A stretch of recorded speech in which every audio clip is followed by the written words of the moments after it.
Anda masih bersama kami di Kompas Siang, Saudara. Ketua Dewan Penasihat Partai Golkar Luhut Binsar Panjaitan membuat video pendek yang membela Ketua Umum Partai Golkar Erlangga Hartarto usai muncul wacana musyawarah nasional luar biasa atau Munaslup Partai Golkar.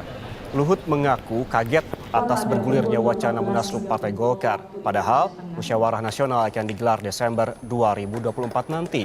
Luhut meminta kader Partai Golkar supaya tidak mau diintimidasi dan dipengaruhi oleh pihak-pihak yang menginginkan Munaslup. Terkait isu Munaslup ini, Erlangga merespon singkat dan membantah ada Munaslup Partai Golkar. Pada pukul 18. Gak kaget juga mendengar gonjak-kacing mengenai partai kita ini, Partai Golkar sebagai aset demokrasi Republik Indonesia ini yang mau didorong agar ada Munas luar biasa sebelum Munas Desember tahun 2024 ini. Saya ingin menyampaikan pada semua teman-teman yang menonton video ini, jangan pernah Golkar itu diatur-atur oleh orang luar. Biarlah Golkar itu menentukan jalannya sendiri. Golkar itu akan ada Munas sesuai aturan Munas yang lalu di bulan Desember tahun ini. Ya, kita semua harus kompak di Golkar ini, jangan pernah kita mau diintimidasi atau dipengaruhi oleh siapapun dari luar untuk tujuan-tujuan pribadi atau tujuan-tujuan lain yang membuat Golkar itu jadi tidak solid.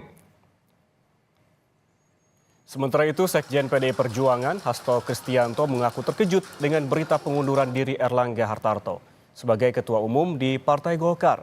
Menurut Hasto, Erlangga adalah sosok komunikator yang baik dalam membangun kerjasama politik antar partai.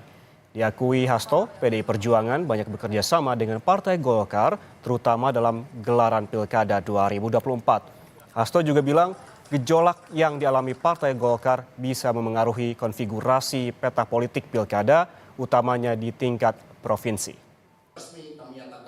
Ya, hal tersebut sangat mengejutkan karena ini dalam rangka pilkada serentak dan muncul kejadian politik yang dalam kategori kami suatu hal yang luar biasa yang menyentuh aspek. Dan untuk membahas apa yang sedang terjadi di tubuh Partai Golkar, kita langsung bergabung dengan Direktur Eksekutif Carta Politika Yunarto Wijaya. Selamat siang, Mas Toto.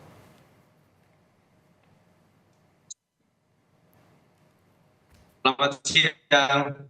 Mas Toto, ini sedang jadi perbincangan hangat terkait dengan mundurnya Erlangga Hartarto. Pandangan Anda saat ini seperti apa ataupun apa yang terjadi sebetulnya dengan Golkar?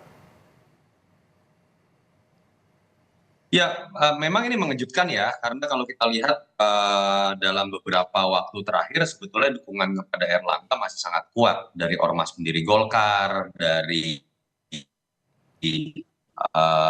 Kino Golkar, bahkan ada yang mengatakan bahwa mungkin saja akan terjadi aklamasi apabila Munas tetap diadakan bulan Desember.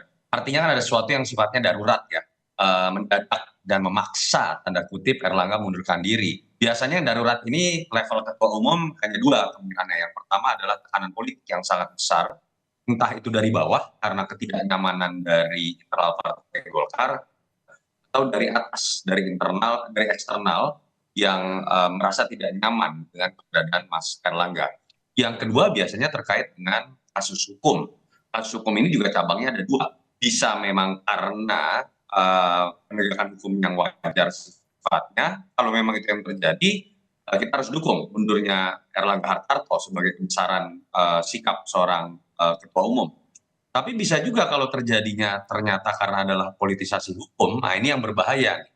Artinya kalau betul itu yang terjadi, ini berpotensi menjadi budaya politik baru dalam sistem kepartaian kita ketika pengambilan keputusan strategis termasuk pergantian pimpinan partai akan dipengaruhi oleh adanya permainan instrumen hukum yang sifatnya politik. Moga-moga itu tidak, tapi dugaan-dugaannya kira-kira seperti itu. Ya, kalau menurut Anda kemungkinan ada tekanan politik baik dari atas maupun internal, kemudian ini apakah juga Anda menciumnya ada hubungannya dengan pilkada?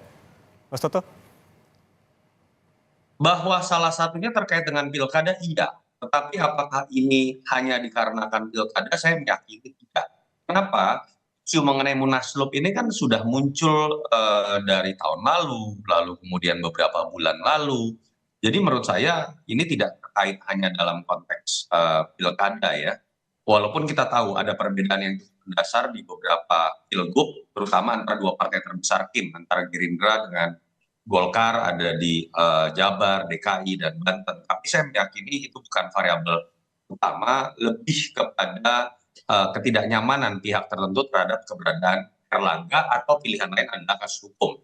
Dan itu yang menurut saya kan juga di-highlight oleh Erlangga sendiri ketika di alasan keduanya menyertakan alasan demi proses transisi pemerintahan Prabowo Gibran. Kalau kita bicara pemerintahan Prabowo Gibran artinya kan ada dua sosok ya yang dianggap memiliki pengaruh sangat besar.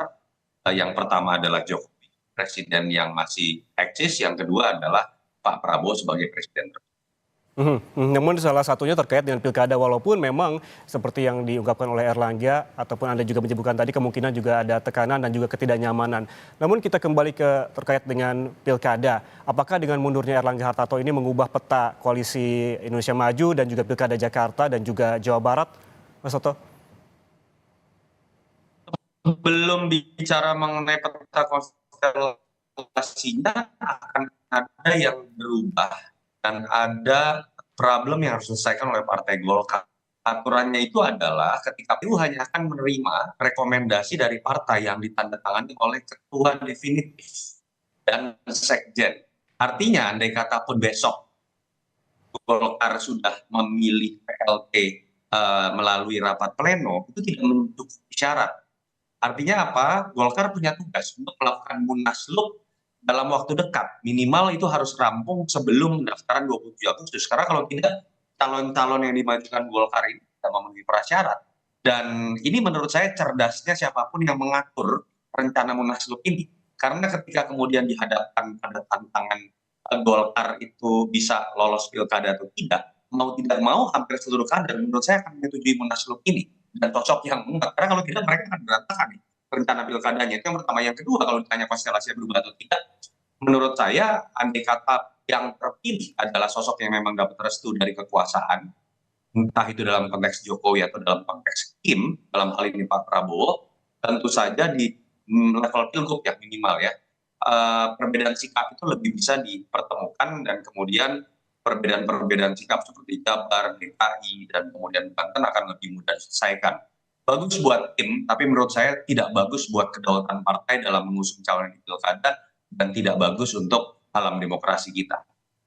Oke, tidak bagus untuk kedaulatan partai, namun ini Erlangga Hartarto sudah memutuskan untuk mundur. Anda melihatnya juga seperti apa? Karena memang ada pertanyaan begitu sebelumnya, apakah Erlangga ini memiliki kesalahan atau betulkah ada hubungannya dengan kasus lama terkait dengan minyak goreng misalnya, Mas Toto? Ya, itu yang orang kemudian kan kaitkan ya, bahwa di tahun lalu sempat ada pemeriksaan terhadap Mas Erlangga terkait pada saat situasi minyak goreng sedang langka.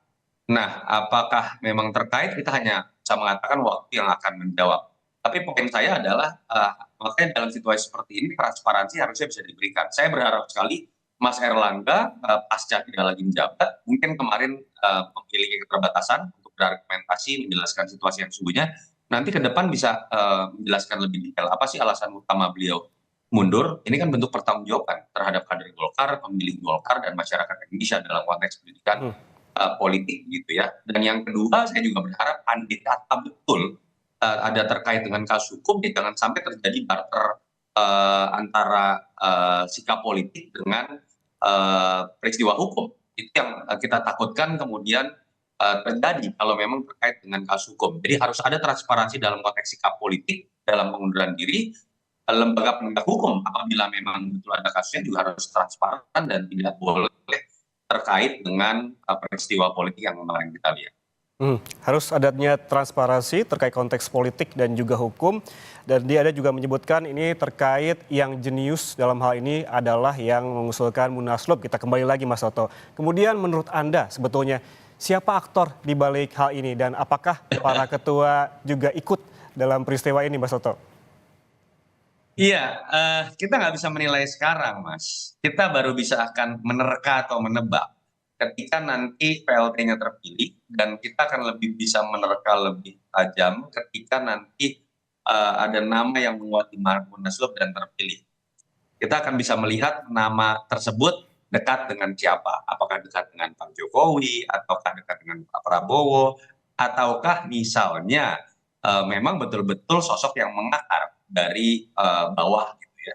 Nama-nama yang beredar misalnya ada AGK, Agus Gumiwang, orang cenderung mempersepsikan itu dekat dengan Pak Prabowo. Bahlil cenderung dekat dengan Pak Jokowi. Kalau nama-nama lain yang muncul mungkin cenderung akan lebih memiliki akar ya di bawah gitu. Itu yang menurut saya nanti bisa kita jadikan landasan untuk menilai. Saya tidak mau mengatakan aktor dari Munaslup ini, tapi minimal kita bisa mengatakan siapa yang bisa mengambil keuntungan dari peristiwa Munaslup. Mhm. Yang bisa kita lakukan saat ini hanyalah menerka-nerka ya Mas Toto siapa aktor di balik dengan mundurnya Erlangga Hartarto. Terima kasih Yunarto Wijaya telah bergabung bersama Terima kami kasih. di Kompas Sama-sama. Siang pada hari Ya. ini. Selamat bertugas kembali Mas Toto, terima kasih.